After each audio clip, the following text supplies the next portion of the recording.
Next question is the compound interest on a sum at a rate of 5% for 2 year is rupees 512.50। ये जो है ना compound interest दिया हुआ है आपका, और कितने सालों का दिया हुआ है, 2 सालों का, 2 साल का आपको कंपाउंड इंटरेस्ट दिया हुआ है, ठीक है।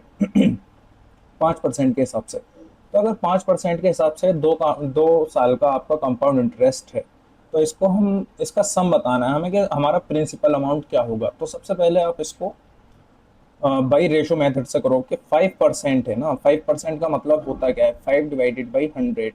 इसको अगर आप सिंप्लीफिकेशन करोगे तो 1/20 ये आपका आ जाएगा, ठीक है। अब एक तरफ आपको लिखना है यहाँ पे, एक तरफ आप लिखो यहाँ कि ये आपका जो अमाउंट है, एक तरफ आप प्रिंसिपल लिख लो, एक तरफ आप अमाउंट लिख लो, ठीक है। प्रिंसिपल आपका नीचे वाला, ठीक है। इसमें कितना पॉइंट, कितना यूनिट बढ़ गया, 1 यूनिट बढ़ने के बाद में ये कितना बन गया, अमाउंट बन गया, यानी कि 21, ठीक है। ये आपका 1 साल का है, ठीक है, फर्स्ट ईयर का अमाउंट है। उसी के बाद फिर अगर आपसे 2 साल की कह रहा है तो आप इसको सेम इसी तरीके से एक और बार लिख लो, ठीक है, क्योंकि 20 का प्रिंसिपल था, 1 रुपए का इंटरेस्ट मिला, तो अमाउंट कितने का हो गया, 21 रुपए का, तो ये आपका दूसरी साल का है, ठीक है, ये दूसरी साल का है। अगर आप एक चीज देखोगे तो सबसे पहले आप इसकी क्या करो, मल्टीप्लाई कर दो, यानी कि 20 और 20 ये कितना हो जाएगा, 400, और 21 और 21 ये हो जाएगा 441, ठीक है, 441। अब आप यहाँ से यहाँ तक का देखो, जो आपको डिफरेंस दिया हुआ है वो कितने का दिया हुआ है, 400 में से 441 हो गए, तो इनका जो डिफरेंस है, इनका जो डिफरेंस है वो कितने का है, 41 का है। 41 ज्यादा हो गया ना अमाउंट, तो ये जो ज्यादा हुआ है ना, यही जो वैल्यू है ये इंटरेस्ट की वैल्यू है, यही तो इंटरेस्ट ऐड होकर ज्यादा हुआ है, इसी वजह से तो ज्यादा हुआ है। यानी कि मेरे कहने का मतलब है, मैं आपको अगर और सिंपल लैंग्वेज में अगर समझाऊं, तो मेरे कहने का मतलब ये जो 51250 है ना, ये इंटरेस्ट है, और ये 41 यूनिट जो है ये भी इंटरेस्ट है, मतलब कि ये 512.50 ये आपका इस 41 का, इस 41 यूनिट का मान है, एक तरीके से 41 यूनिट के बराबर है ये, ठीक है।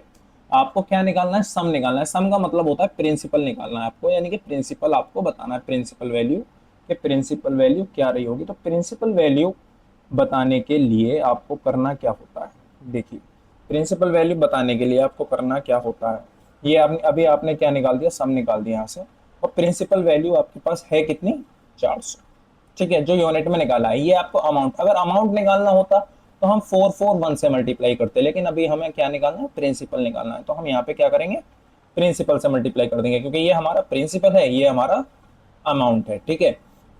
अभी आप यहाँ पे देखो, अगर मैं यहाँ से पॉइंट हटा दूं तो यहाँ पे मैं कितने जीरो बढ़ा लूंगा, 2 जीरो। अब देखो, इस 2 जीरो से ये 2 जीरो खत्म हो जाएंगे, तो आपका बचेगा कितना, 51250 डिवाइडेड बाई 41, और इनटू कितना हो जाएगा आपका, 4, ठीक है।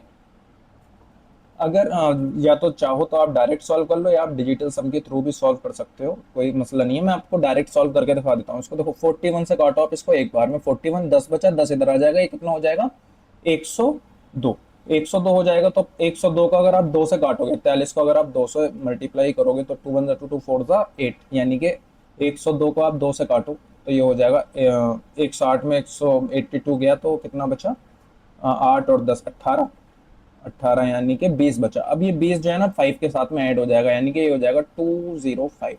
अब 4 की ऐसी मल्टीप्लाई करो जो इसके पास या इसके करीब आ जाए, 4 की ऐसी मल्टीप्लाई करो जो इसके पास या इसके करीब आ जाए, तो वो कितना होगा आपका, जो इससे मल्टीप्लाई करने पर आ जाएगा, मतलब कि मेरे ख्याल से इसमें एक और 1 2 आ गया है आपका।